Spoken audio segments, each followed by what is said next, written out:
You know what that implies and says to me? That listen, they had a willing heart. In other words, if you're going to follow Jesus, you ever notice in the scripture that Jesus does not waste a lot of time with what I call futility and frivolity.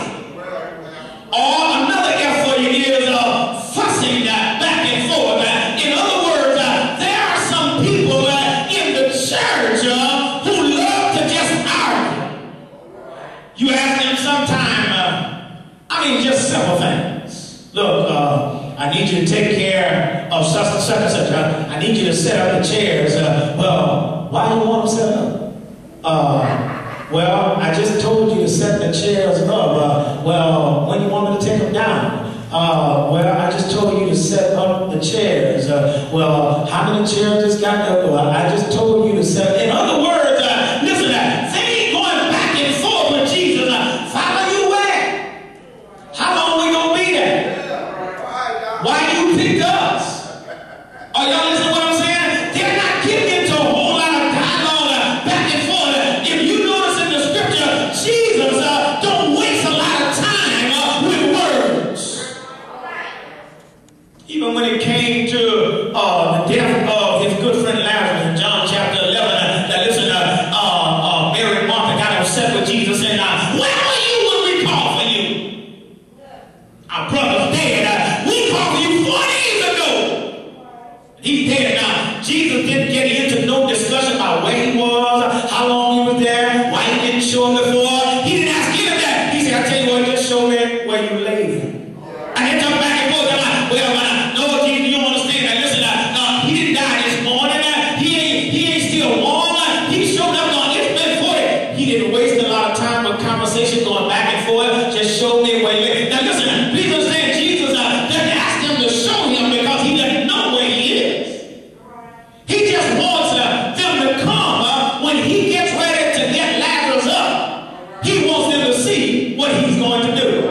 Because some people are from Missouri, they got Missouri religion. If you show me, then I believe you. Some people don't believe unless they see. So Jesus doesn't get into, well, I could have came, but I had this woman with the issue of blood. She came and broke in, and then I went down to Jairus' house and where the ship was, and I got his daughter up to leave the door. He didn't get into any of that. Just show me where you lay him. When Jesus gets there to Lazarus, he said, look, you'll see your brother again. And they get really intelligent with Jesus. Talk about, no, Jesus, yeah, I understand. We'll see him in the resurrection. Jesus said, see that? You don't understand. Look, I am the resurrection. You're looking at what you're looking for. You're standing on what you're standing by. You're talking to what you're talking about. You don't understand. I am the resurrection. And I don't know about you, but I'm like Jesus. Somewhere along the way, I don't have a whole lot of time because listen, time is precious. It's the most important thing. You can never get a moment back. And so listen, Jesus doesn't spend a whole lot of time going into them. Well, look, you're going to follow me for 3.5 long years. I'm going to go to the Sea of Galilee, and then I'm going to lay here. He doesn't get in all that. It's simply follow me. At some point in time in ministry, you got to stop going back and forth with members and with folk. And it just simply is. He simply says, follow me. That is the willingness effect. Their heart was prepared for his call. And then the fourth thing was this: follow me. Faith is not only a working ethos and a walking environment and a willingness effect, but then fourthly, there is here, I see a way of enduring. It's a way of enduring because, listen, for them to drop their source of income, for them to drop their way of putting money in their pocket, can I tell you, that was a step of faith. And I did hear Paul declare in Romans chapter 1 and verse 17 that that the just shall live by faith.